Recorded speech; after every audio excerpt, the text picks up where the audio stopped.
नमस्कार दोस्तों। तो नॉलेज की आज की सीरीज में हम बात करेंगे फर्स्ट वर्ल्ड वॉर यानी पहले विश्व युद्ध के।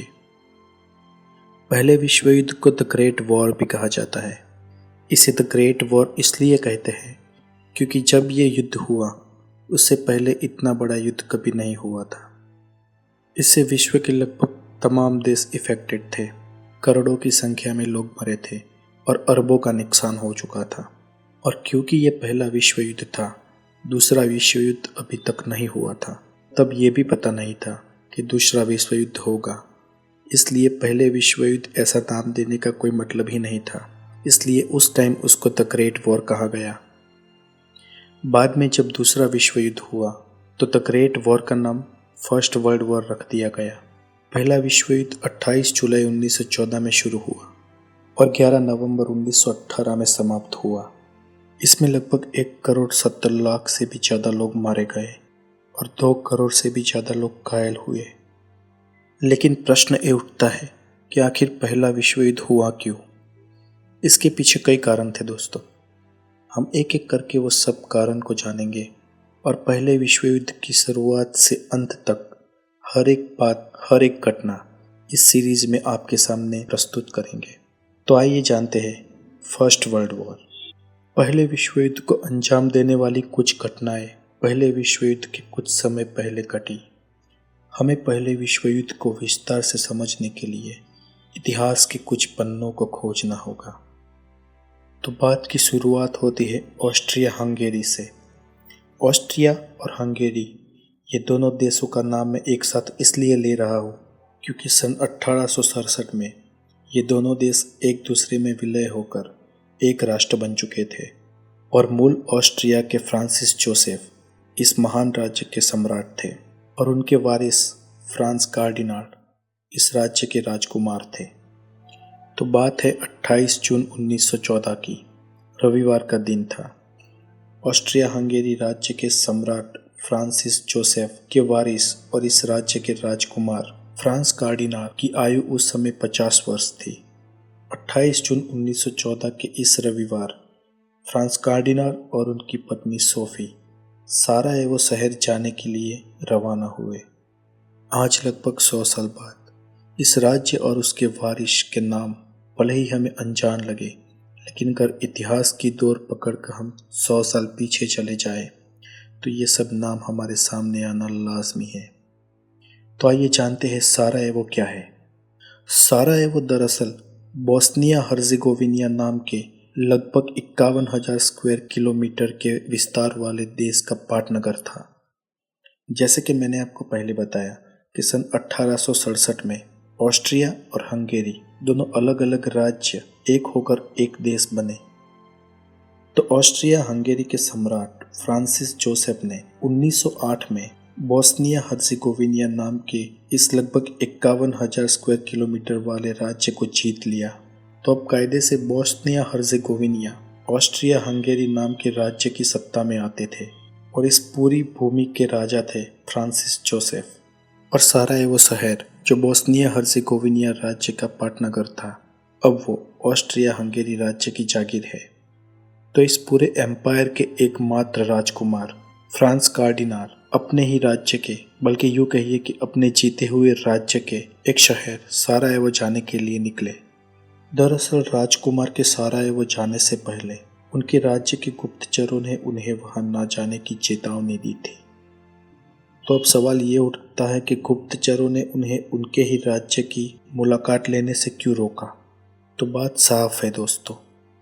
ऑस्ट्रिया हंगेरी के राजा फ्रांसिस जोसेफ ने जब 1908 में बोस्निया हर्जेगोविना नाम के देश को जीत लिया, तो अब बोस्निया हर्जेगोविना नाम के राज्य का अपना स्वतंत्र अस्तित्व मिट चुका था।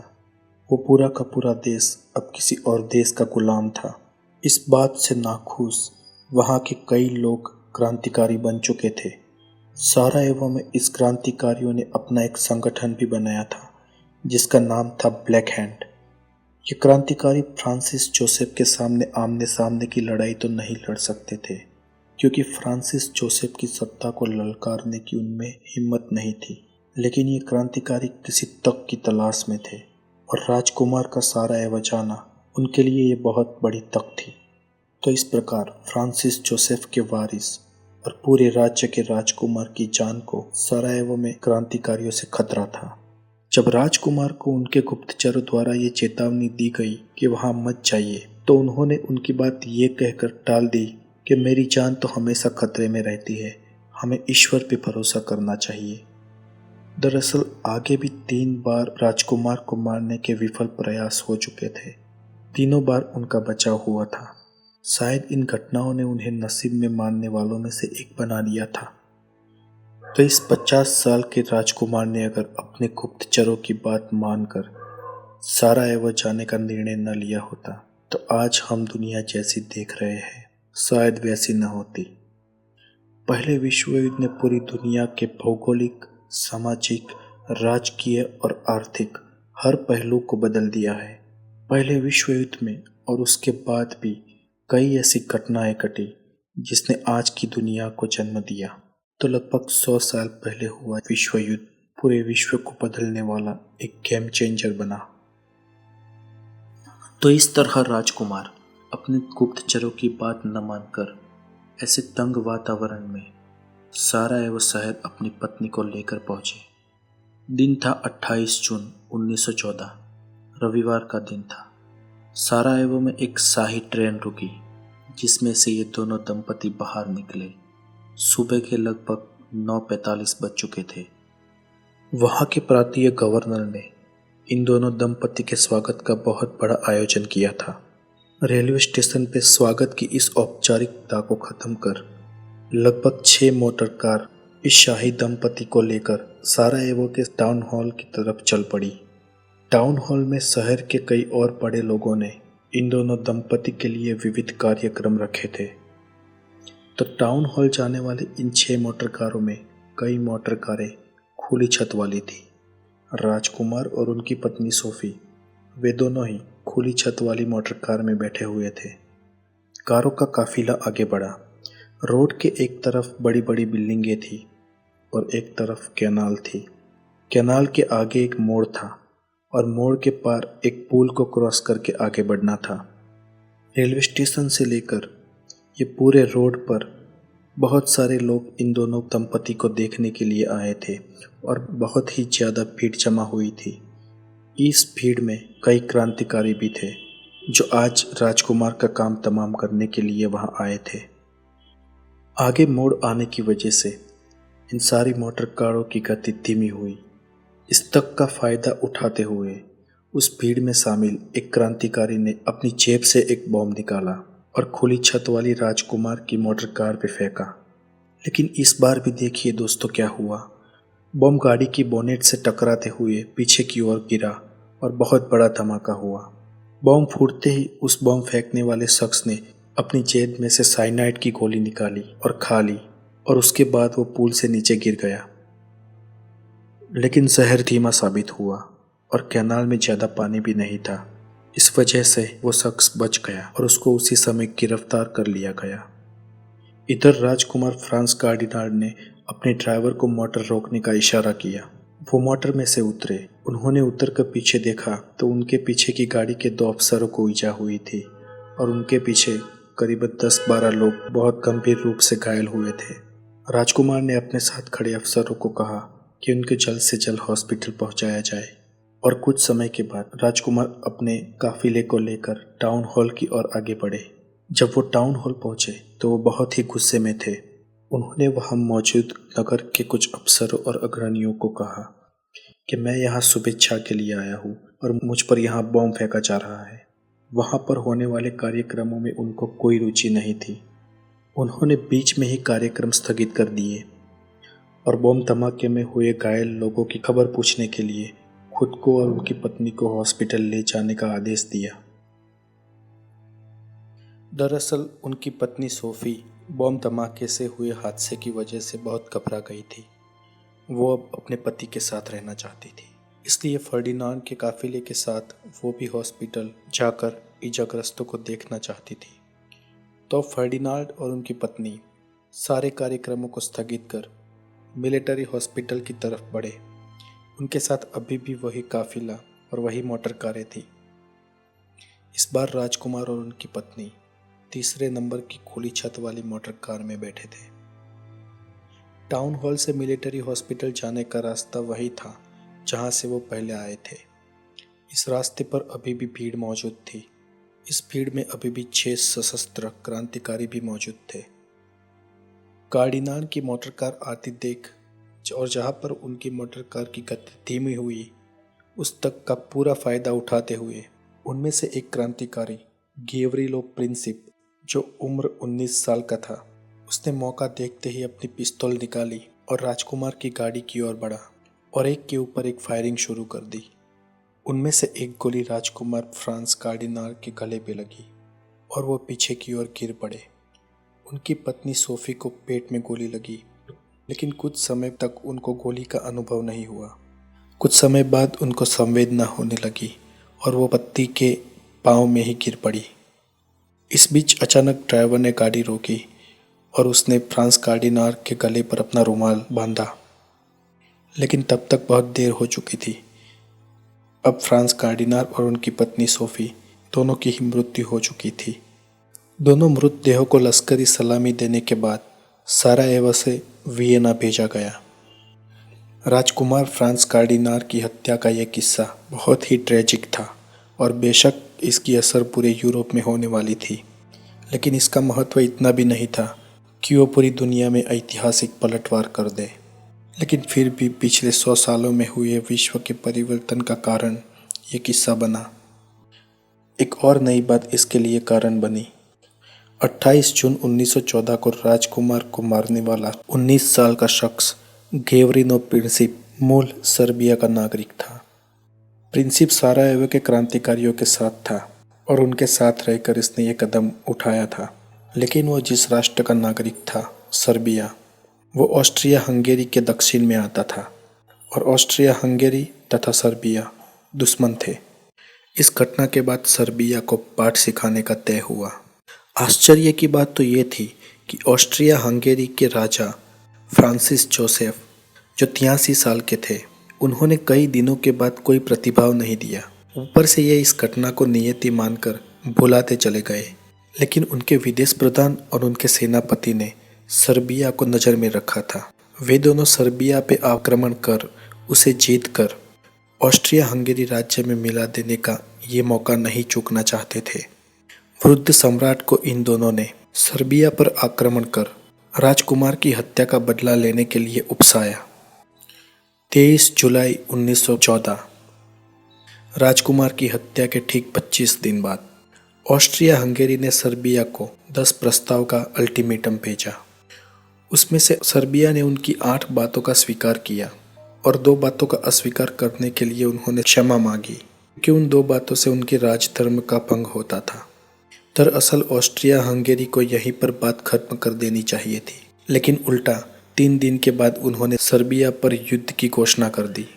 28 जुलाई 1914 के दिन ऑस्ट्रिया हंगेरी ने सर्बिया की उत्तर पश्चिम सीमा पर लॉन्ग रेंज टैंकों से गोले बरसाने शुरू हो गए और ये था प्रथम विश्व युद्ध का आगाज। उस समय शायद किसी को ये पता नहीं था कि ये टैंक से निकलते गोले विश्व के लगभग 28 देशों को अपने अंदर ले डूबेंगे। विश्व में पहले कभी ना हुआ हो ऐसा विश्व विग्रह शुरू होने वाला था। विश्व के लगभग 1.25 करोड़ लोग बलि चढ़ने वाले थे और 186 अरब डॉलर का नुकसान होने वाला था। इस घटना के लगभग 100 साल पहले का समय यूरोप के लिए शांतिपूर्ण गुजरा था। इन 100 सालों में कोई बड़ा युद्ध नहीं हुआ था और ऑस्ट्रिया हंगेरी और सर्बिया के इस स्थायी युद्ध का असर पूरे यूरोप में या फिर पूरे विश्व में होगा, ऐसा तो कोई मजबूत कारण नहीं था। फिर भी हवा, कोयला और आग जैसे 3 मिश्रण दावानल को फैलाने के लिए तैयार थे और राजकुमार फ्रांस कार्डिनाल की हत्या चिंगारी को जन्म दे चुकी थी। तो आइए देखते हैं वो 3 महत्वपूर्ण कारण। पहला कारण, प्रिंस बिस्मार्क ने 39 छोटे छोटे जर्मन भाषी राज्यों को मिलाकर 1871 में जर्मनी नाम के एक बड़े ऑल इन वन राज्य का गठन किया। एकीकरण के नाम पर जर्मनी नाम का ये राज्य बहुत ही शक्तिशाली था। 39 छोटे राज्यों में से एक पर्सिया नाम के राज्य का विल्हेम केजर इस जर्मनी राष्ट्र का सम्राट बना था। इसके कारण पूरे यूरोप में भय का वातावरण फैल चुका था। इटाली का सर्जन भी सन 1861 में भाषावाद के नाम पर हुआ, इसलिए इटाली नाम की भी एक बड़ी सत्ता का सर्जन में यूरोप में हुआ था और राजनैतिक समीकरण बदल चुके थे। इन बदलते हुए समीकरणों ने पूरे यूरोप में राष्ट्रवाद का चेप फैलाया था, जो भाषा और जातिवाद पर आधारित था। उदाहरण के तौर पर अगर देखें, जैसे सर्बिया की प्रजा स्वाल जाति की थी और ऑस्ट्रिया हंगेरी में भी बहुत सारे स्वाल लोग बसे हुए थे जो स्वतंत्रता के आंदोलन चला रहे थे।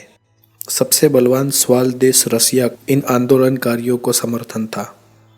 रसिया यूरोप में ऑस्ट्रिया हंगेरी के सामने एक बड़े स्वाल राष्ट्र को खड़ा करना चाहता था, जिसके कारण वो सर्बिया को खुला समर्थन दे रहा था। इस तरफ हिटलर सहित सभी ऑस्ट्रियन वासी जर्मन भाषी और जर्मेनिक जाति के थे, इसलिए जर्मनी का झुकाव ऑस्ट्रिया हंगेरी के तरफ था। सर्बिया उनके मन शत्रु देश था। ऑल इन ऑल अगर देखें तो पूरा यूरोप दो छावनियों में बटा हुआ था। कारण नंबर 2, ऑस्ट्रिया हंगेरी और सर्बिया का निजी विग्रह पूरे विश्व को युद्ध में खींच लाया। उसका दूसरा कारण था नए खोजे हुए technical weapons, machine guns, tanks इत्यादि, और उन खोजों से खोजकर्ता देशों को मिला आत्मबल। नई टेक्नोलॉजी से सशस्त्र बने हुए देश किसी भी शत्रु देश को चुटकी में ही परास्त करने की ही बात सोचते थे। एक और शस्त्र था फाइटर प्लेन, जो 1903 में खोजे हुए राइट्स ब्रदर्स के अहिंसक प्लेन की हिंसक कॉपी था। जर्मनी के एंथनी फोरक नाम के इंजीनियर इस फाइटर प्लेन के शोधक थे। जर्मनी के बाद ब्रिटेन और फ्रांस भी अपने देश के लिए ऐसे फाइटर प्लेन बना चुके थे। इन तीनों देशों को अपनी खोजी हुई नई टेक्नोलॉजी पे बहुत गर्व था। लड़ाई के लिए यूरोपीय देशों को और ज़्यादा बल देने वाली नई तकनीकी खोज थी सबमरीन। परंपरागत तौर पर समुद्र पे ब्रिटेन की सत्ता थी। ब्रिटेन के अश्वमेघ जहाज को चैलेंज करना किसी देश के बस की बात नहीं थी, लेकिन 21वीं सदी की शुरुआत में हुई नई खोजों ने अब समय को बदल दिया था। इधर जर्मनी भी समुद्री ताकत में ब्रिटेन के बराबर बन चुका था। दोनों देशों में मानो होड़ सी मची हो। महासागरों पर ब्रिटेन की मोनोपोली जर्मनी हमेशा के लिए मिटा देना चाहता था।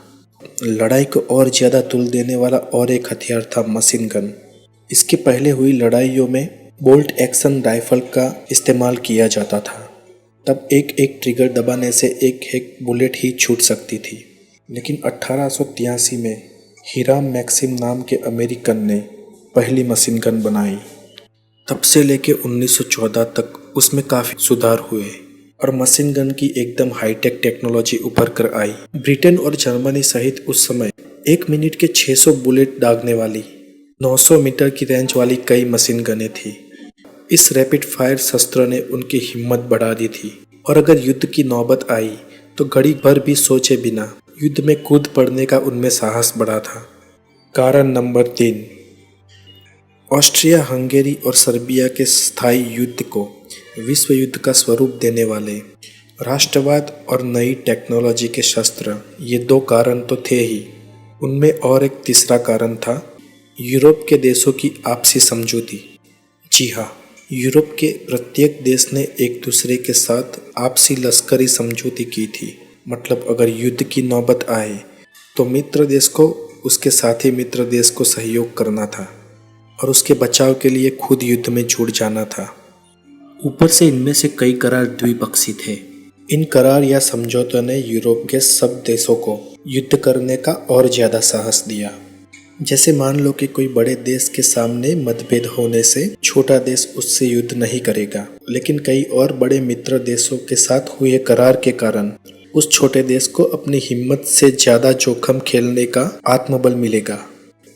इन शॉर्ट, संघर्ष की आग स्थानिक न रहते हुए पूरे विश्व में फैलने वाली थी और प्रत्येक देश अपने किए हुए करार के कारण युद्ध में कूदने वाला था। इसमें सबसे पहले पहल करने वाला देश रशिया था, जिसने रशियनों जैसे ही स्वाल प्रजा वाले देश सर्बिया को लश्करी सहायता करने का लिखित वचन दिया था। हुआ कुछ ऐसा कि रसिया की आंतरिक स्थिति उस अरसे में बहुत ही खराब थी। साम्यवादी क्रांतिकारी जार निकोलस के सामने आंदोलन कर रहे थे।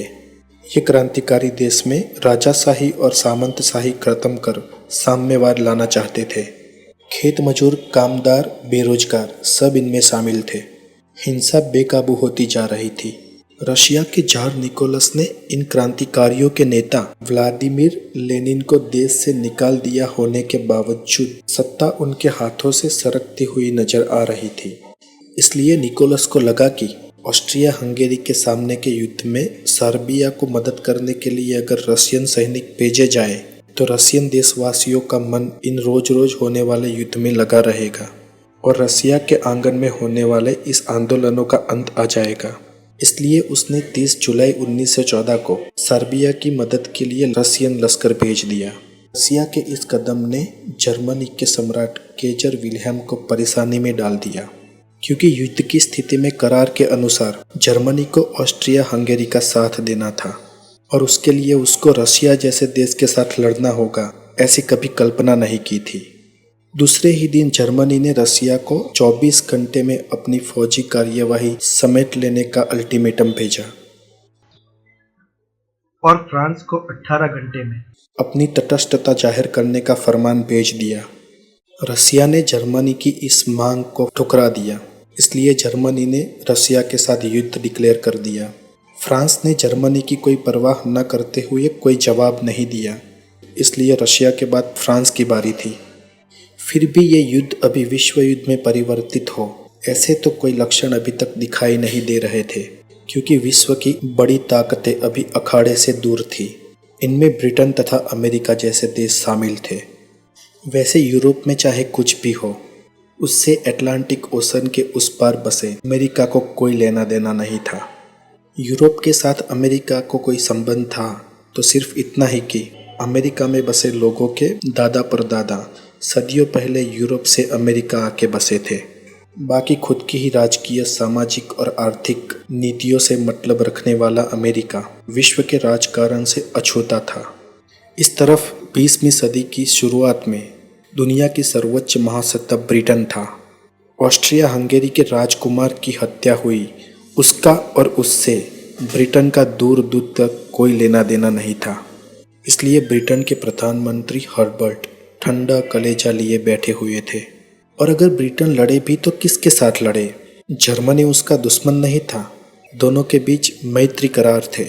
जर्मनी के सम्राट केजर और ब्रिटेन के राजा जॉर्ज पंचम मामा बुआ के पुत्र थे, मतलब कि कजिन ब्रदर्स थे।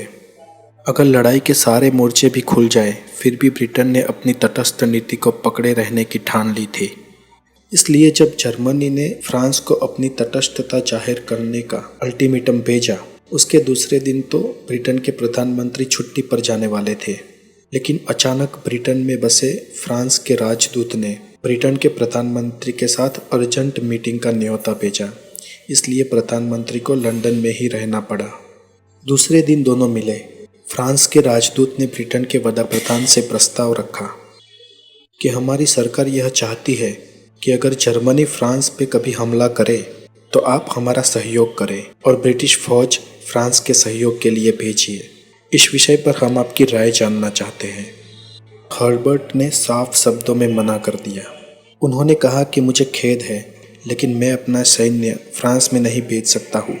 यूरोप खंड में अगर युद्ध हो तो मैं उसमें ब्रिटेन को धकेलना नहीं चाहता हूँ।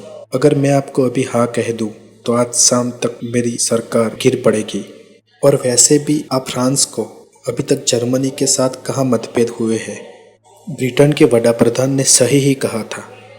जर्मनी और फ्रांस के बीच अभी तक ऐसा कोई मतभेद नहीं हुआ, लेकिन परिस्थिति उसके दूसरे दिन पलटने वाली थी। 2 अगस्त 1914 को जर्मनी ने फ्रांस को सूचना दे दी कि आप डिक्लेयर करो कि आप किसके साथ हो। तब फ्रांस ने यह जवाब दिया कि अगर युद्ध हो उस परिस्थिति में फ्रांस खुद का निर्णय खुद करेगा। जर्मनी को फ्रांस का ये जवाब अस्पष्ट लगा। जर्मनी को लगा कि फ्रांस शायद युद्ध लड़ने के लिए योग्य समय की प्रतीक्षा कर रहा है, लेकिन इस तरफ फ्रांस के मन में ऐसा कोई इरादा नहीं था। जर्मनी के सम्राट केजर ने सोचा कि अगर फ्रांस भी हमारे साथ युद्ध करे, उस परिस्थिति में पूर्व में रशिया के साथ और इधर पश्चिम में फ्रांस के साथ दो मोर्चों पर युद्ध करना उसके लिए बहुत ही मुश्किल था। इसलिए सिर्फ शंका के आधार पर सम्राट केजर ने पहले फ्रांस का काम तमाम करने की सोच ली, जो बिल्कुल ही जरूरी नहीं था। इधर फ्रांस ने जर्मनी और फ्रांस की बॉर्डर पर 10 लाख सैनिक तैनात किए थे। जर्मनी को ये पता था कि अगर आमने सामने की बॉर्डर पर वो लड़ाई करेगा, दोनों तरफ से नुकसान ज़्यादा होगा। इसलिए जर्मनी कोई बीच का रास्ता अपनाकर युद्ध करना चाहता था। इधर नक्शे में देखिए, जर्मनी और फ्रांस की बॉर्डर के उत्तर छोर पर बेल्जियम नाम का छोटा सा देश है। जर्मनी के सम्राट केजर ने सोचा कि अगर वो अपनी सेना बेल्जियम के थ्रू फ्रांस में भेजे तो यहाँ पर फ्रांस बॉर्डर पे अपनी सेना तैनात की है ऐसे भ्रम में रहेगा, और इधर जर्मन सेना बेल्जियम के थ्रू उनके घर में घुसकर उन पर हमला कर देंगी। इसलिए दूसरे ही दिन जर्मनी के सम्राट केजर ने बेल्जियम के राजा अल्बर्ट को संदेश भेजा कि आप अपने देश की लैंड हमें फ्रांस में घुसने के लिए यूज़ करने दीजिए। हमारे 4 लाख सैनिक आपके देश के थ्रू फ्रांस में घुसेंगे और आपके देश में पुल, खेत, रास्ते, बगीचे, उसका कोई भी नुकसान होगा वो हमारा देश भरेगा। लेकिन अल्बर्ट ने मंजूरी नहीं दी।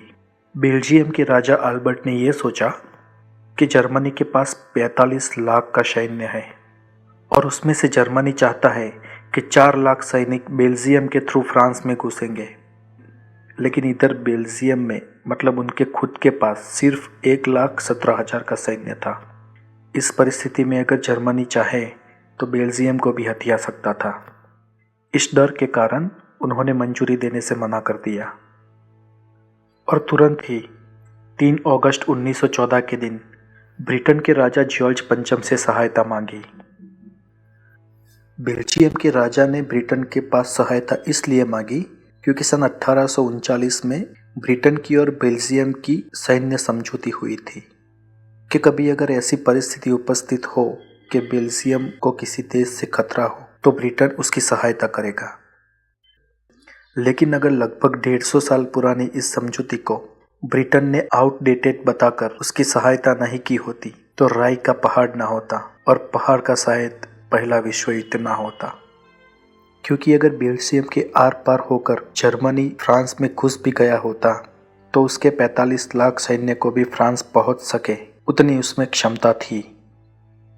लेकिन ब्रिटेन के प्रधानमंत्री हर्बर्ट ने उल्टा सोचा। उन्होंने ये सोचा कि विजय पर विजय होता हुआ जर्मन सैन्य अगर फ्रांस को भी जीतकर इंग्लिश समुद्र को पार कर ब्रिटेन तक पहुंच जाए तो उनका देश भी खतरे में था और निष्क्रिय होने के कारण शायद उनको अपनी सरकार से भी हाथ धोना पड़े। लेकिन उसकी ये धारणा अतिशयोक्ति थी। खैर, 4 अगस्त 1914 बेल्जियम के विरोध के बावजूद जर्मन सैन्य बेल्जियम में घुसा। उसी दिन संधि के कारण ब्रिटेन ने भी जर्मनी के साथ युद्ध की घोषणा कर दी। इस घोषणा के साइड इफ़ेक्ट्स बहुत ही भयानक पुरवार होने वाले थे, क्योंकि ब्रिटेन की इस घोषणा के बाद जहाँ जहाँ पर ब्रिटिश राज्य था वो देश जैसे कि Bharat, Australia, New Zealand, south Africa, Egypt, Canada, ये सारे देशों की सेनाएं भी ब्रिटिश सरकार के लिए युद्ध लड़ने वाली थी, जिनमें सबसे बड़ा सैन्य था भारत देश का। ब्रिटिश राज के लिए युद्ध लड़ने के लिए भारत की महाकाय सेना में से कुछ टुकड़ियां यानी कि कुल 8,50,000 सैनिक जहाज में युद्ध लड़ने के लिए ब्रिटेन भेजे गए। इधर ईरान, इराक, तुर्की, इजिप्ट, इन सब देशों में उस समय बड़ी गाड़ियां या जीप, मोटर गाड़ी वो सब नहीं था, इसलिए ऊंची जाति के कुछ अश्व और भारत में से कई ऊंट ले जाए गए। इस युद्ध में लगभग 80,000 भारतीय सैनिक मरने वाले थे, 60,000 से भी ज़्यादा सैनिक घायल होने वाले थे। 3,000 घोड़े, 65,000 खच्चर, 11,000 ऊंट और 5,000 बैल की भी बलि चढ़ने वाली थी। लेकिन दुख और अफसोस इस बात का था कि ये सब बलिदान भारत के लिए नहीं, लेकिन भारत को गुलाम बना देने वाले ब्रिटिश राज्य के लिए था। इधर यूरोप में 4 अगस्त के दिन जब ब्रिटेन ने युद्ध की घोषणा की तो एक के बाद एक सारे देश युद्ध में कूद पड़े। अगस्त 6 के दिन ऑस्ट्रिया हंगेरी ने रसिया के सामने, अगस्त 8 के दिन सर्बिया के मित्र देश मोंटेग्रो ने ऑस्ट्रिया हंगेरी के सामने, 9 अगस्त के दिन फ्रांस ने भी ऑस्ट्रिया हंगेरी के सामने, 12 अगस्त के दिन ब्रिटेन ने ऑस्ट्रिया हंगेरी के सामने और मोंटेग्रो ने जर्मनी के सामने, 23 अगस्त के दिन जापान ने भी जर्मनी के सामने, उसके 2 दिन बाद 25 अगस्त के दिन ऑस्ट्रिया हंगेरी ने जापान के सामने युद्ध की घोषणा कर दी। ऐसे देखें तो 1 महीने से भी कम समय में कुल 9 देशों ने एक दूसरे के सामने युद्ध का बिगुल बजा दिया।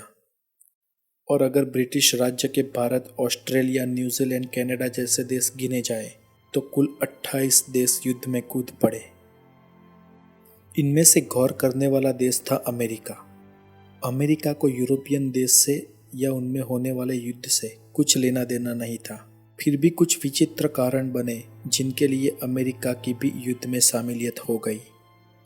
तो हुआ यूं कि ब्रिटेन की युद्ध की घोषणा करने के बाद जर्मनी के सम्राट केजर ये चाहते थे कि महासागरों पे ब्रिटेन की मोनोपोली खत्म हो जाए।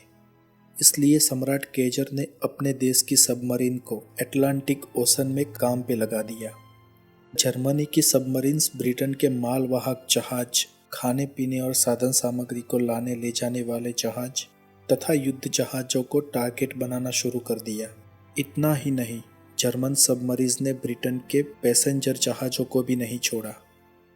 इस घटना के बाद ब्रिटेन के प्रधानमंत्री ने अमेरिका के प्रमुख वुडो विल्सन से सहायता मांगी, लेकिन अमेरिका के प्रेसिडेंट वुडो विल्सन ने मना कर दिया क्योंकि वो अमेरिका को यूरोप में होने वाले इस युद्ध में शामिल करना नहीं चाहते थे और वो इनके देश के हित में भी नहीं था। लेकिन अमेरिका को ठेस पहुंचा देने वाली घटना 7 मई 1915 के दिन घटी। जर्मन सबमरीन ने ब्रिटेन के एक बड़े पैसेंजर जहाज को नष्ट कर दिया, जिनमें मौजूद 1198 लोग मारे गए, जिनमें से 128 अमेरिकी नागरिक थे।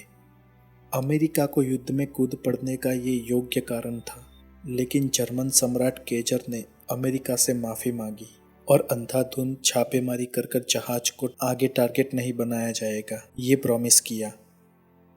तो इसलिए अमेरिका ने यहाँ पर कोई विपरीत प्रतिक्रिया नहीं दी और बात का अंत आ गया।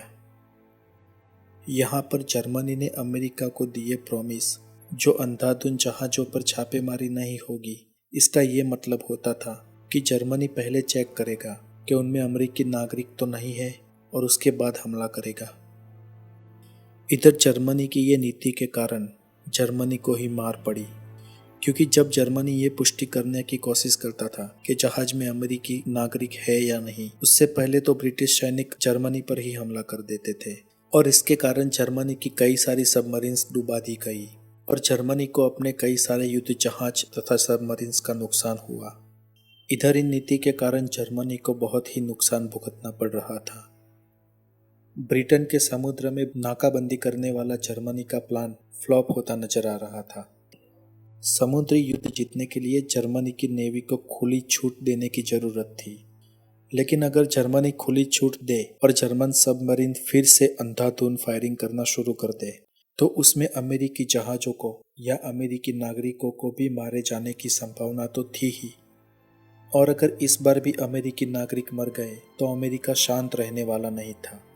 अमेरिका उसके बाद जर्मनी को सबक सिखाने के लिए अपना शक्तिशाली सैन्य यूरोप की धरती पर उतारे, वो बिल्कुल ही संभव था। तो जर्मनी के लिए ये एक धर्म संकट जैसा था और इस संकट के निवारण के लिए जर्मनी के सम्राट केजर ने उपाय ढूंढ लिया था। उपाय ये था कि अमेरिका को उसकी घरेलू लड़ाई में ही उलझाया जाए।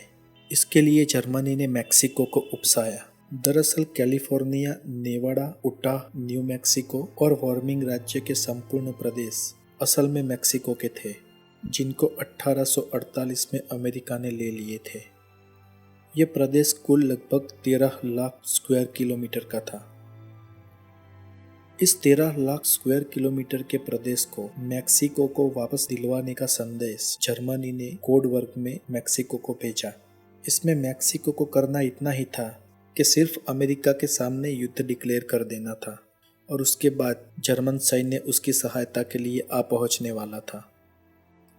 जर्मन सरकार ने भेजा यह संदेश सांकेतिक भाषा में और गुप्त था, लेकिन इस संदेश को ब्रिटिश गुप्तचरों ने डिकोड कर दिया और अमेरिका के प्रमुख वुडो विल्सन को दे दिया। फिर क्या था, 6 अप्रैल 1917 के दिन अमेरिका भी पहले विश्व युद्ध में कूद पड़ा। उसके साथ ही क्यूबा, पनामा, सियाम यानी कि थाईलैंड, चीन, ग्रीस, ब्राजील, हैती जैसे देश भी युद्ध में कूद पड़े। इटाली और 5 देश उसके पहले युद्ध में कूद पड़े थे। यूं देखे तो ऑस्ट्रिया, हंगेरी और सर्बिया का स्थानिक विग्रह अब बहुत बड़े पैमाने पर विश्व युद्ध के रूप में परिवर्तित हो चुका था।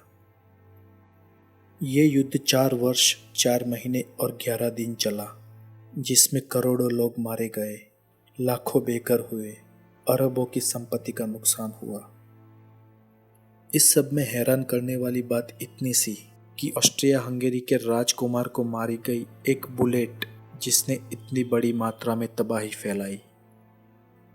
एक छोटी सी बुलेट से हुए इतने बड़े विश्व युद्ध ने पूरी दुनिया को बदल के रख दिया। आइए कुछ बदलाव को देखते हैं। उस बदलाव से हुई अनेक असरों में से एक असर ये कि रसिया में 370 साल पुरानी ज़ारशाही का अंत हो गया और वहां पे साम्यवाद शुरू हुआ। कुछ समय बाद ये साम्यवादी देश रशिया और अमेरिका के बीच कोल्ड वॉर शुरू होने वाला था और इस कोल्ड वॉर के चलते ये दोनों देश लगभग 30,000 परमाणु बम बना देने वाले थे।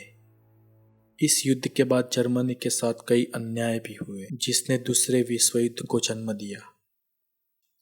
ब्रिटेन का सूरज अब लगभग अंत होने वाला था और पश्चिम में अमेरिका नाम की एक नई शक्ति महासत्ता बनने वाली थी। दरअसल यूरोप में हुए इस युद्ध के कारण यूरोप के कई उद्योग निस्तनाबूद हो चुके थे। लगभग सारी कंपनियां और मिलें बंद हो चुकी थी।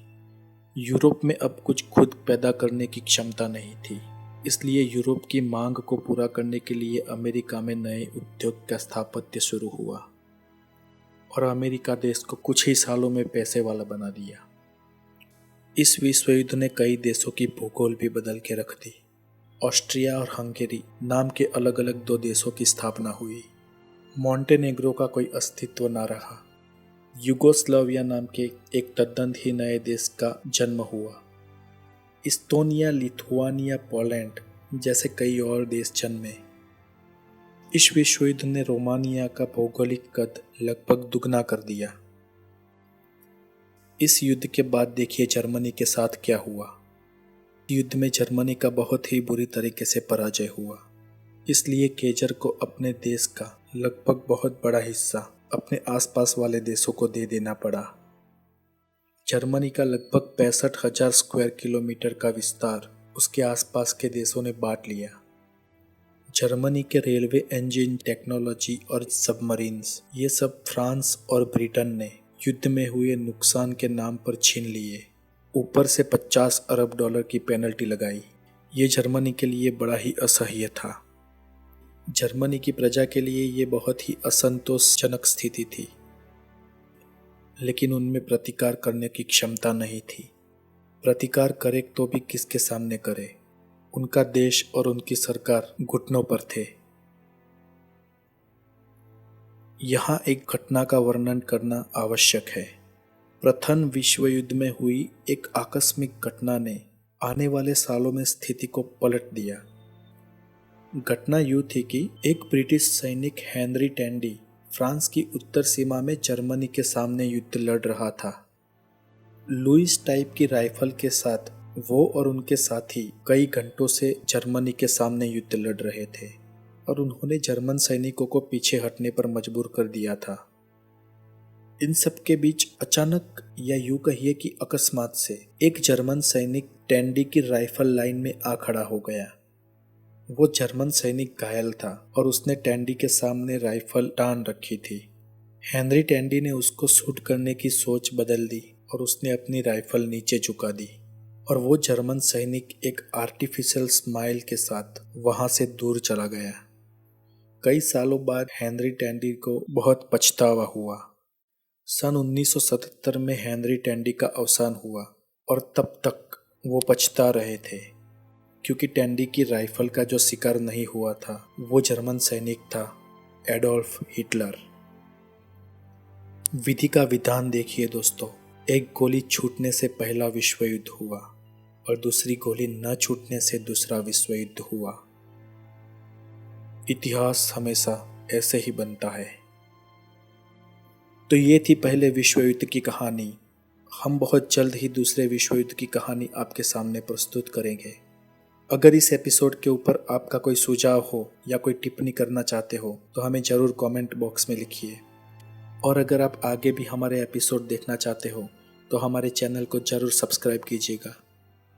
तो आगे फिर मुलाकात होगी दोस्तों, तब तक के लिए खुश रहिए। Take care.